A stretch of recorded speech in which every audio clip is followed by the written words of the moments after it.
बदली बदली सी पत्नी। शादी को 5 साल हो चुके थे। हम दोनों का लड़ाई झगड़ा, रूठना मनाना चलता ही रहता था। इन सब बातों से प्यार और गहरा ही होता है। सॉरी वो तो कभी बोलती नहीं। हर पति की तरह उसे मुझे ही मनाना पड़ता, और वो जिद पर आ जाए तो पूरी हुए बिना मानती नहीं। जितनी चादर हो उतने ही पैर फैलाना चाहिए, ये बात मैं अपनी पत्नी को समझा समझा कर थक गया। ऐसे वो बहुत समझदार बनती, पर जब अपनी जिद की बात हो तो उसे कुछ सुनना नहीं होता। अब उसने एक नई मांग रखी है, सोने की चैन कब दिलाओगे। मैं भी अड़ गया कि इस बार तुम्हारी नहीं चलेगी। बस फिर क्या, बातचीत बंद।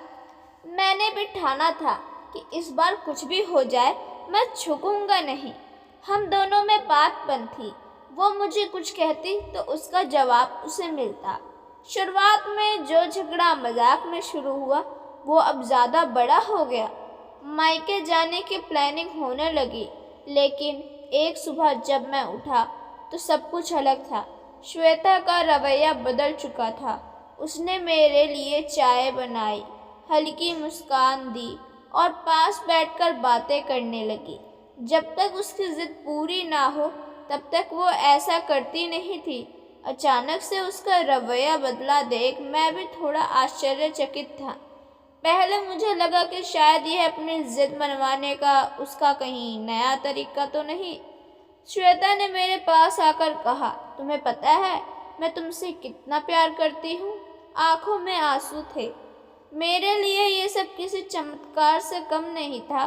एकदम से बिना जिद पूरी करे इतना प्यार। मुझे लगा कि शायद 2-5 दिन बाद वो फिर से वही बात करने लगेगी, लेकिन ऐसा नहीं हुआ। श्वेता की अब कोई शिकायत नहीं थी। वो बिल्कुल बदल गई थी। उसमें यह बदलाव देखकर मैं खुश भी था। मुझे लगा कि मैं उसे वो खुशी नहीं दे पा रहा हूँ।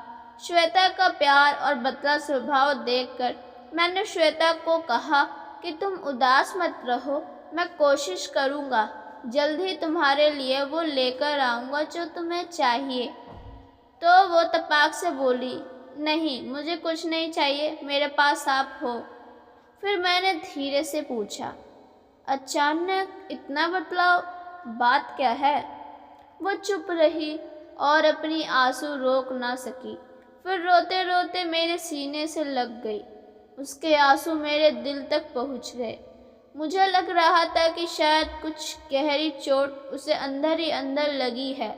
आंखें पोंछते हुए उसने कहा, मेरी सहेली मीनू, जिसके लिए मैं कहती थी उसका पति उसके लिए क्या क्या नहीं करता।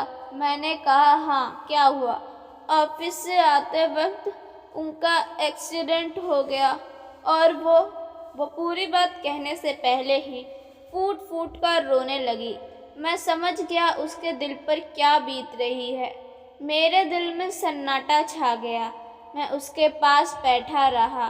उसे इस बात का एहसास हो गया था कि ज़िंदगी कितनी नाजुक है। उस पल यह एहसास मुझे भी हुआ। उस दिन के बाद हमारी ज़िंदगी बदल गई। ना सोने की चैन की मांग रही, ना पैसों की शिकायत। वो अब छोटी छोटी खुशियों में मुस्कुराने लगी। हमने साथ बैठकर चाय पीना शुरू किया, शाम को सैर करना और हर बात पर एक दूसरे का हाथ पकड़ना, प्यार जताना। जीवन बहुत छोटा है। शिकायतें और जिद रिश्तों को खोखला करती हैं। अगर प्यार है तो उसे जताइए, जिए, वरना कल बहुत देर हो सकती है। दोस्तों, ये कहानी आपको कैसी लगी?